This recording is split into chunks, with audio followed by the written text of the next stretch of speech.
जय जगन्नाथ स्वागत करुछि मो यूट्यूब चैनल को।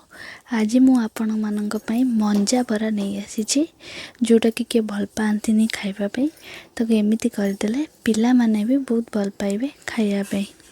चलंतु स्टार्ट करवा आज एक नुआ रेसिपी। मंजा खंडे मु मंजा नहीं जी मंजा को भल से धोई देबे। धोई साइला परे ताको छोट छोट पीस करके काटी देबे। छोट छोट पीस काटी साइला परे तादरे किछि हळदी किछि लूण पकेकी ता किछि समय पे छाड़ देबे।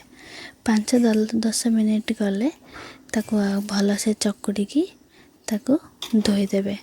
चकुटी की भल से धोई देले तार जो कसा पानीटा थाए सेटा बाहरी जाए। तब ताको चिपुड़ी की गोटे जगार बाहर कर दवा। आ ताको आमे छोट छोट पीस करिया पे आउरी ताको आमे ग्राइंडिंग कर दवा। ग्राइंडिंग करके ताधरे आमे ताको एमिति पूरा प्लेन ग्राइंड करिवेनी। ताको एमिति मीडियम भाबरे रखिबे। ताधरे आमे हळदी गोटे चम्मच लूण गोटे चम्मच गोटे पियाज लंका गोटे जीरा गुंड लंका गुंड तार कॉर्नफ्लोर आमे 2 चम्मच ऐड करिचु। कर सारा परे ताको भल से गोले देबे। भल से गोले साइला परे तादरे किछि भृसुंगा पत्र भी ऐड करिवे। तादरे भल बास्ना आसे। गोटे कढ़ाई रे अल्प तेल नेबे। तेल नेकी ताको बरा जेमती हुए सेमती गोल गोल करिकी ताको आमे ये ताको भाजिला टाइप रो करिवे।